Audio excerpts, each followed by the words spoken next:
विद्यार्थी मित्रों, आज हम हिंदी साहित्य का इतिहास, काल विभाजन और नामकरण इसके संदर्भ में जानना आवश्यक मानते हैं।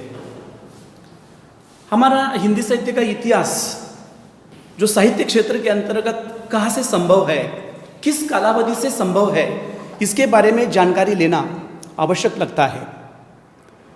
हिंदी के विद्वानों ने साहित्य इतिहास को 4 भागों में विभाजित किया है।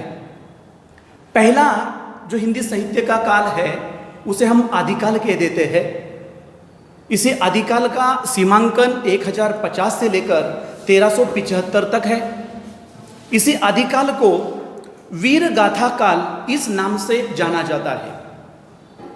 इसी काल के अंतर्गत वीर पुरुषों से संबंधित साहित्य लिखा गया और वीर पुरुषों का पराक्रम, वीर पुरुषों की रचना, इसे देखते हुए प्रस्तुत हिंदी साहित्य के पहले काल को वीर गाथा काल इस नाम से पुकार लिया गया।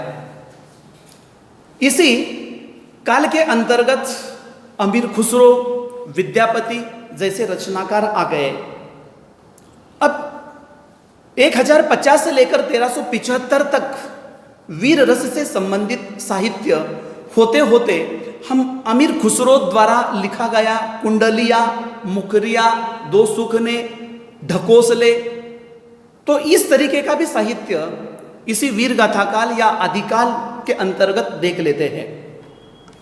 हिंदी साहित्य का जो दूसरा काल है, इसी दूसरे काल का नाम है भक्ति काल, जिसे पूर्व मध्य काल इस नाम से भी जाना जाता है। तो इसे भक्ति काल के अंतर्गत जो इसका सीमांकन है 1375 से लेकर 17वीं सदी तक, इसी भक्ति काल के अंतर्गत यह भक्ति 2 भागों में विभाजित होती हुई नजर आती है। एक है निर्गुण भक्ति।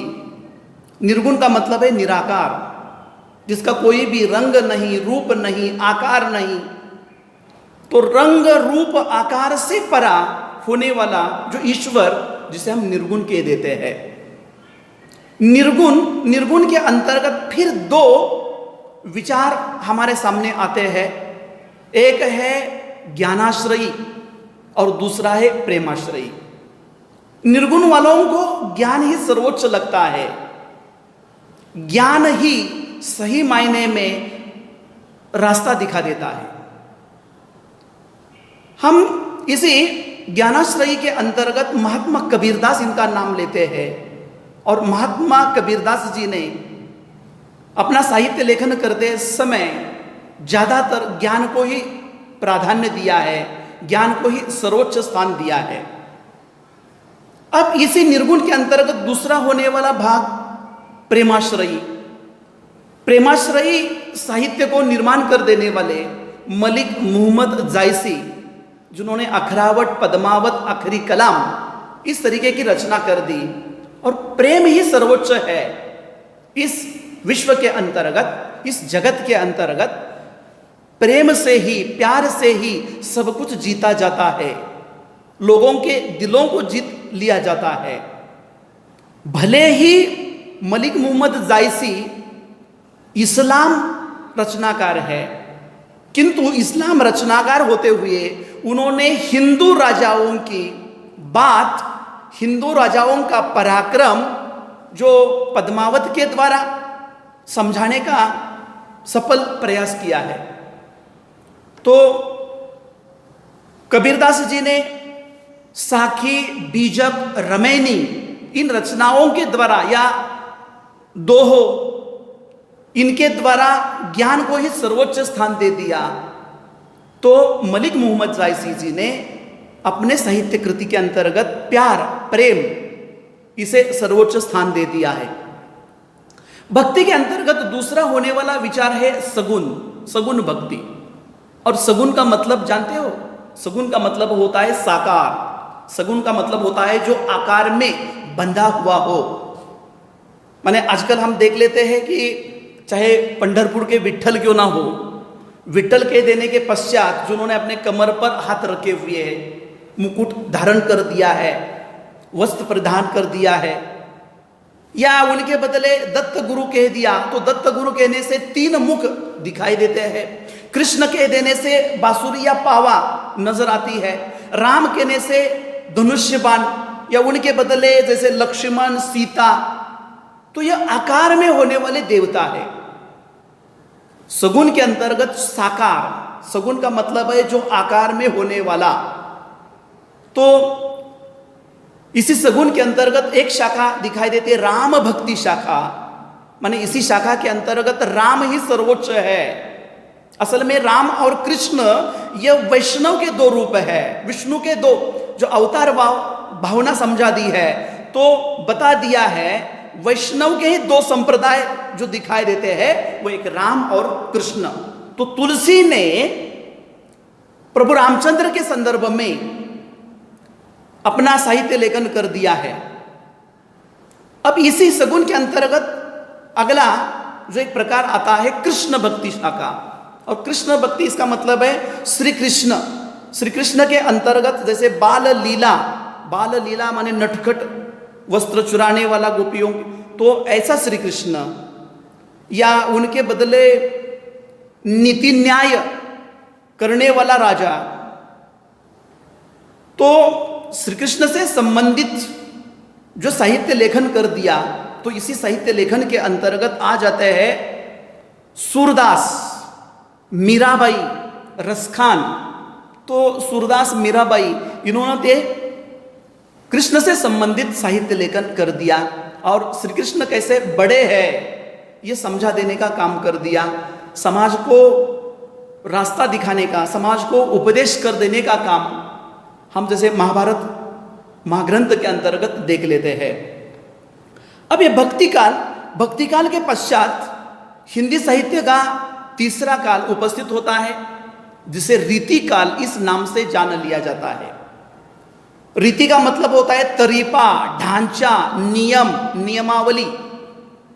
या रीति के अंतर्गत जो काव्य शास्त्रीय रचनाकारों ने लक्ष्य लक्षण ग्रंथ लिखे थे, इन्हीं लक्ष्य लक्षण ग्रंथों को आधार लेते हुए, चाहे ध्वनि के संदर्भ में हो, चाहे वक्रोक्ति के संदर्भ में हो, अलंकार के संदर्भ में हो, या रीति तो ध्वनि, अलंकार, रीति, रस, औचित्य, इन्हीं के आधार पर जो साहित्य लेखन कर दिया है, तो नीति के जैसे रीतिकाल का ही मतलब जैसे कि नीति, नियम, तरीका, ढांचा।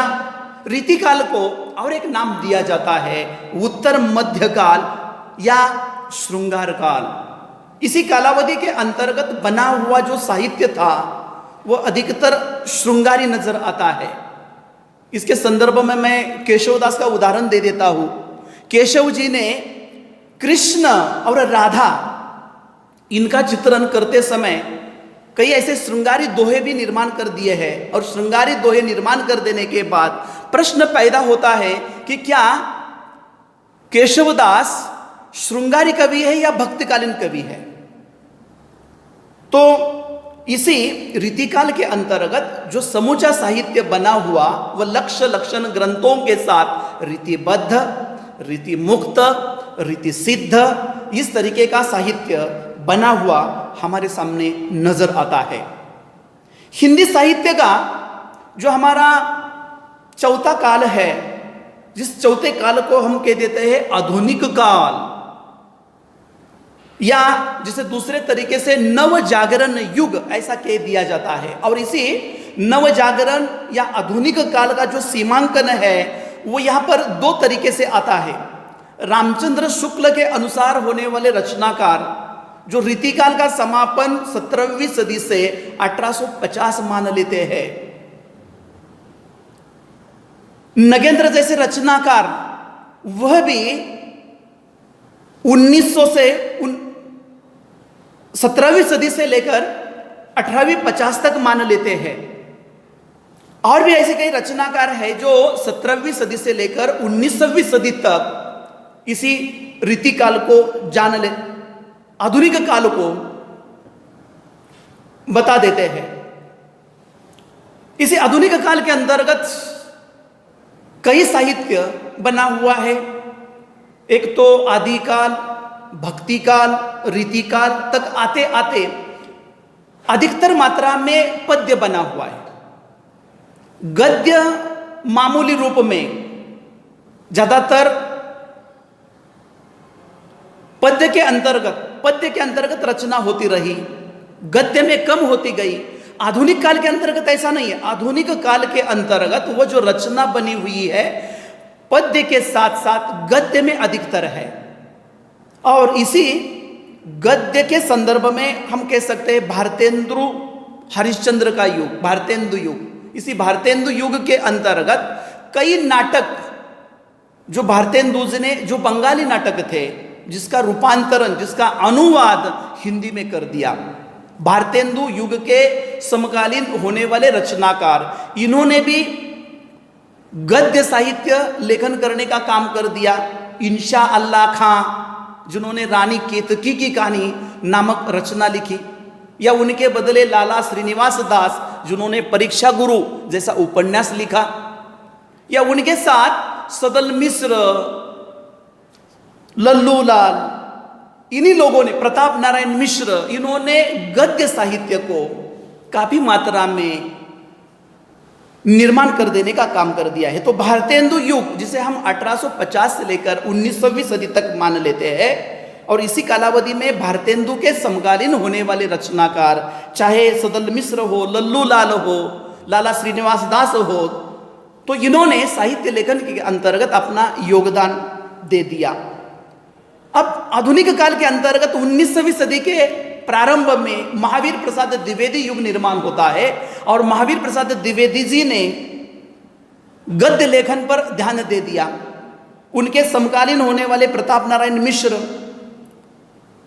तो इन्होंने द्विवेदी युग के अंतर्गत समूचा साहित्य लेखन कर दिया।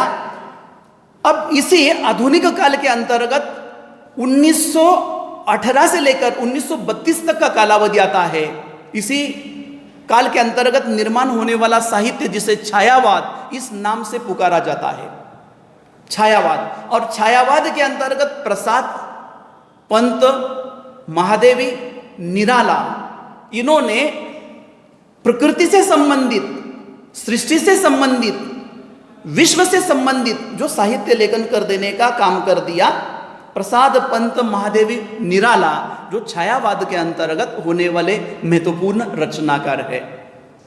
इन्हीं बीच हम देखते हैं 1932 से लेकर 1936 तक एक 4 साल का कालावधि आता है, और इसी 4 साल के कालावधि में, जिसे हम हालावाद इस नाम से पुकार लेते हैं, हालावाद के अंतर्गत इसके प्रमुख है हरिवंश राय बच्चन, जिन्होंने मधुशाला, मधुबाला, मधु कलश इस तरीके की रचना लिखी। और हाला, जो हाला का संबंध जो शराब के साथ, मदिरा के साथ, प्याले के साथ, मदिरापान के समान जोड़ दिया है। तो हालावाद के अंतर्गत मधुरेश, पद्मकांत और हरिवंश राय बच्चन, इन्होंने 4 साल के अंतर्गत हालावादी साहित्य लेखन की निर्मित कर दी। हम देखते हैं 1936 से लेकर 1940 तक, जिसे हम प्रगतिवाद ऐसा कह देते हैं। प्रगतिवाद माने मार्क्स का चिंतन प्रगतिवाद के अंतर्गत उतना ही महत्वपूर्ण है। मार्क्सवादी जो विचारधारा, यही विचारधारा उन्होंने कविताओं के द्वारा, उन्हीं रचनाकारों ने लोगों के सामने रखी। और मार्क्स का चिंतन क्या था? मार्क्स का चिंतन था शोषक और शोषित। समाज के अंतर्गत होने वाले 2 वर्ग जिनका शोषण सदा होता रहा है, और एक वर्ग कैसा है कि जो शोषण कर देता है, माने जैसे कि कारखानदार या मालिक लोग, सेठ साहूकार, पूंजीपति, यह एक वर्ग हो गया। और जिनका शोषण हो रहा है, माने जो कामगार, जो कृषक। तो इसे मार्क्स का चिंतन, इसे प्रगतिवाद के अंतर्गत जो पढ़ने के लिए हमें मिलता है कविताओं के सहारे से। फिर हम देखते हैं 1940 से लेकर 1955 तक एक कालावधि हिंदी साहित्य के इतिहास के अंतर्गत निर्माण होता है, जिसे हम प्रयोगवाद कह देते हैं। और इसी प्रयोगवाद के अंतर्गत नई नई रचना जो सामने आ पाती है, माने साहित्य एक विशिष्ट बात को लेकर लिख दिया जाता था, तो ऐसा नहीं रहा। यह साहित्य गरीब से होने वाले, गरीब में से और भी गरीबों के झोपड़ी तक जाने का काम इसी प्रयोगवाद के अंतर्गत चला गया है। तो इसके अंतर्गत भवानी प्रसाद, सर्वेश्वर दयाल सक्सेना या अज्ञेय जैसे रचनाकार आ जाते हैं। और 1943 से तार सप्तक भाग 1, तार सप्तक भाग 2, तार सप्तक भाग 3, ऐसी एक रचनावली पैदा होती है। माने जनसामान्यों के झोपड़ी तक जाने का काम इन्हीं रचनाकारों ने हिंदी साहित्य के इतिहास के अंतर्गत कर दिया गया है। माने काफी मात्रा में आधुनिक काल के अंतर्गत पद्य तो बनता रहा, और पद्य के साथ साथ गद्य भी उतनी मात्रा में बनता रहा। चाहे जयशंकर प्रसाद हो, चाहे निराला हो, चाहे महादेवी हो, तो महादेवी ने भी गद्य के अंतर्गत रेखाचित्र के सहारे से साहित्य लेखन कर दिया है। हम देखते हैं साठोत्तरी युग के पश्चात फिर उपन्यास हो, कहानी हो, एकांकी हो, नाटक, जीवनी, संस्मरण, इनके अंतर्गत काफी मात्रा में साहित्य लेखन का प्रवाह निरंतर गतिशील रहा। और विद्वानों ने फिर 7वें दशक का साहित्य, 8वें दशक का साहित्य, 9वें दशक का या 20वीं सदी के अंतिम दशक का साहित्य, इस तरीके का वर्गीकरण करते हुए इसी साहित्य को समृद्ध कर देने का काम कर दिया। तो मित्रों, हिंदी साहित्य का लगभग 1000 साल से भी पुराना हमारा यह इतिहास हमारे सामने आ पाता है, जो 4 कालों के अंतर्गत विभाजित होता हुआ हम देख लेते हैं। जैसे आदिकाल, मध्यकाल, जैसे मध्यकाल के लिए ही भक्ति काल, तीसरा रीतिकाल, श्रृंगार काल, और चौथा आधुनिक काल। तो हम यहाँ पर उसी का नामकरण यहाँ पर देखने का प्रयत्न कर देते हैं। धन्यवाद।